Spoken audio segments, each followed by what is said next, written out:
prochain invité, Kevin Dufraisse. Kevin Dufraisse, entrepreneur depuis l'âge de 19 ans, expert depuis en growth hacking. Et je te remercie de nous initier maintenant à ce concept, le growth hacking. Merci beaucoup. Bonsoir à tous et merci Milpharma de m'accueillir du coup ici. Je vais vous parler d'un nouveau métier qu'on voit de plus en plus arriver dans l'écosystème des startups qui s'appelle le growth hacking. Donc, je vais essayer de vous expliquer un peu ma vision à travers ce que j'ai vécu, à travers mes expériences, mais aussi à travers de ce que j'ai vu dans cet écosystème de startups. J'ai commencé, si vous voulez, après mes études, à vouloir entreprendre très rapidement. J'avais déjà monté quelques projets et après mes études, j'ai vraiment voulu lancer un projet qui comptait pour moi. Et ce projet, c'était d'essayer d'organiser des voyages entre amis. Donc, je ne sais pas si aujourd'hui vous êtes en train d'organiser des voyages entre amis, mais je sais que c'est une énorme galère. Je pense qu'on a tous vécu ça, essayer de se mettre d'accord avec les appartements, essayer de trouver les logements, essayer de rassembler l'argent aussi avec ses amis. Et je trouvais que c'était très contraignant. Donc j'ai essayé de résoudre ce problème-là.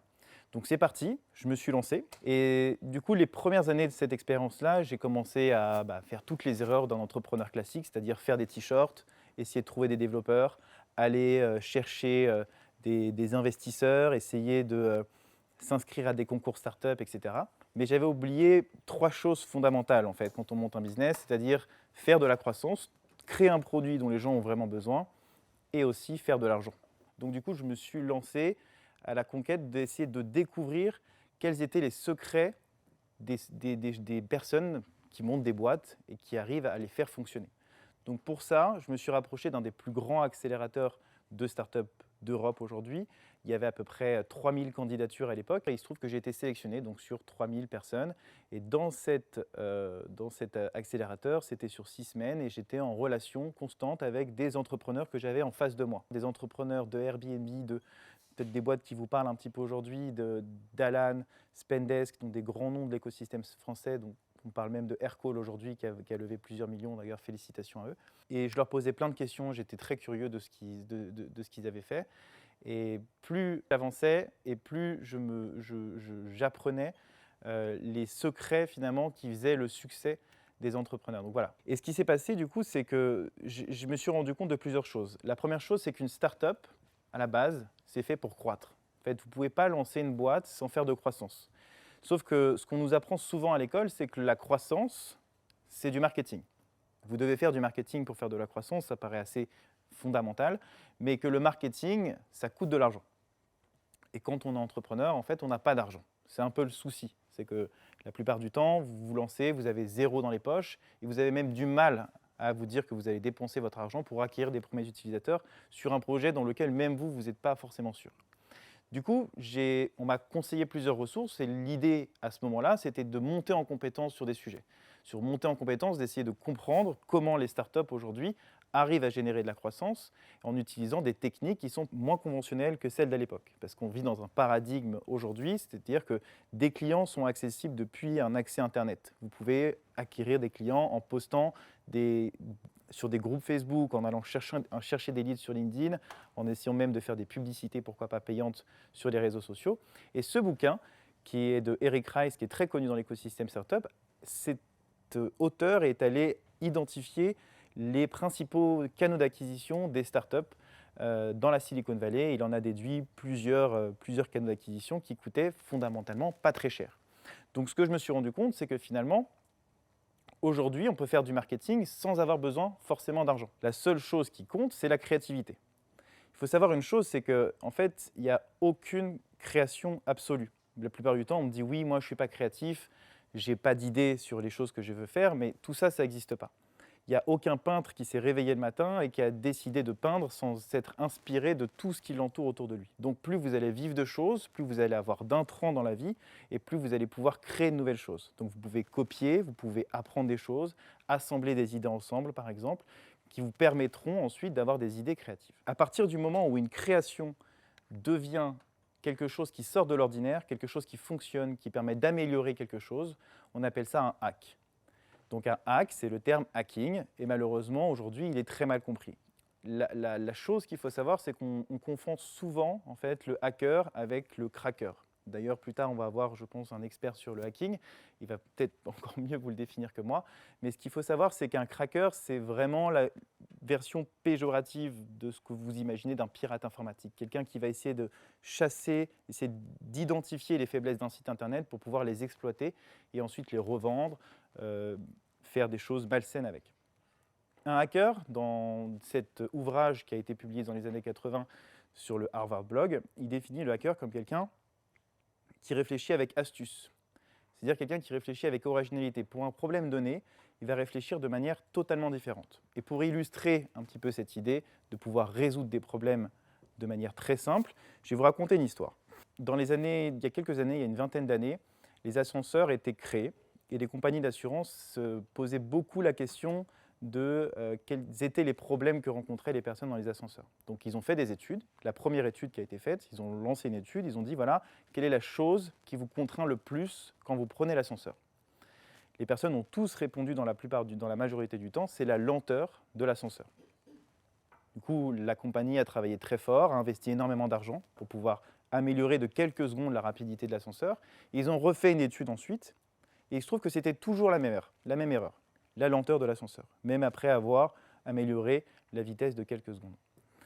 Et puis il y a un designer qui est arrivé dans l'entreprise et qui a dit bon, en fait, on va essayer de réfléchir de manière totalement différente. On va poser des miroirs dans l'ascenseur et on va analyser ce qui va se passer.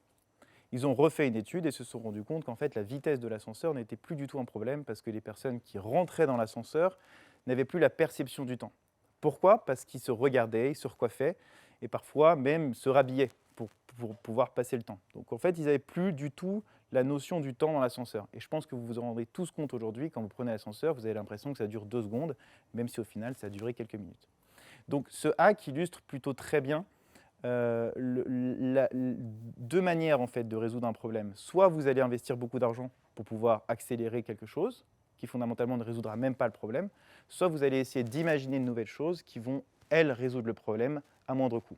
Du coup, comment est-ce qu'on peut appliquer ces techniques astucieuses, créatives, dans une entreprise?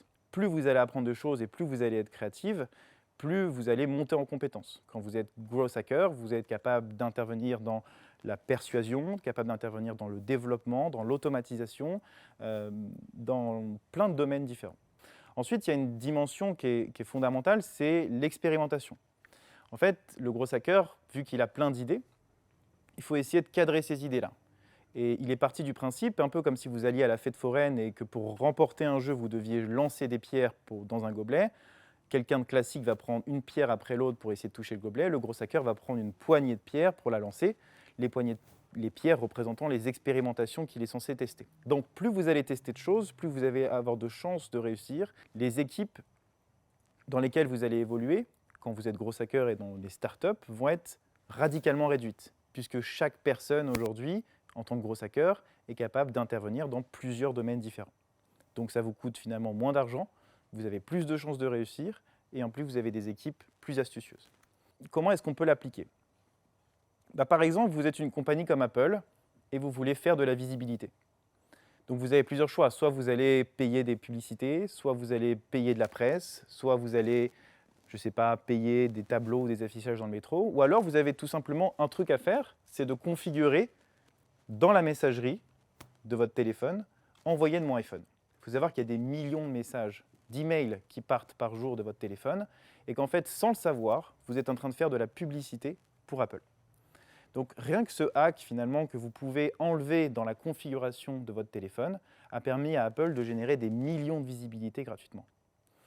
Un autre hack, et du coup ça c'est plus quelque chose qui m'est totalement familier parce que j'ai voulu faire psy quand j'étais plus jeune, c'est tout ce qui concerne la persuasion. Aujourd'hui et depuis des années, il y a des études qui existent sur le cerveau humain ou comment manipuler les gens. Comment on peut rendre quelqu'un accro à un produit, par exemple. Comment Instagram utilise ces techniques pour vous rendre accro à quelque chose. Et quand j'ai lu ce bouquin qui s'appelle Hooked, on découvre tout de suite qu'il y a des études qui ont été faites sur des rats de laboratoire dans les années 70, dans lesquelles les scientifiques ont fait tourner une petite souris dans une roue. Ils l'ont fait tourner petit à petit, ils lui ont donné un morceau de fromage qui était identique tous les jours. Puis la semaine d'après, ils lui ont donné un plus petit morceau de fromage, un plus gros, et puis plus du tout, et ensuite un très gros, etc. Ils ont alterné finalement. Et rien que cette manière que vous avez, ça vous rappelle peut-être quelque chose, ça vous rappelle les machines à sous. Quand vous tirez la manette d'une machine à sous, vous ne savez pas ce que vous allez avoir derrière.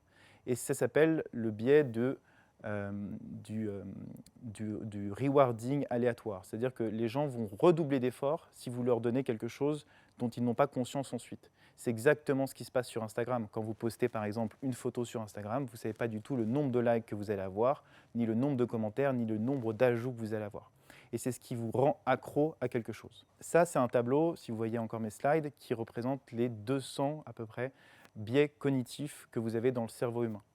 C'est-à-dire que vous avez la possibilité aujourd'hui d'influencer les gens par leurs décisions. Et la plupart des décisions que vous prenez ne sont la majorité du temps pas décidées. Enfin, vous avez l'impression en tout cas de les décider, mais je vous garantis que ce n'est pas le cas. Par exemple, je vais vous illustrer ça par si on allait au cinéma ensemble et que je vous vendais des pop-corn, donc là je suis un vendeur très classique, et vous aviez 2 pots de pop-corn l'un à côté de l'autre, l'un à 3 € et l'un à 7 €. Ben, je vous garantis que dans 90% du temps, vous allez vous diriger vers celui à 3 €. En revanche, si je rajoute un paquet de pop-corn au milieu à 6,50 €, dans la majorité du temps, vous allez vous rediriger vers celui à 7 €. Ce biais cognitif, c'est le biais d'ancrage. C'est-à-dire qu'à partir du moment où vous voyez quelque chose de très cher et ensuite quelque chose de moins cher, vous avez tendance à vous rediriger vers la solution la plus rentable. Entre 6,50 € et 7 €, vous n'avez que 50 centimes de différence, donc pour vous, c'est une affaire. Et ces biais cognitifs sont très utilisés dans le monde du gros hacking parce que ça vous permet d'avoir des taux de conversion qui sont extraordinaires.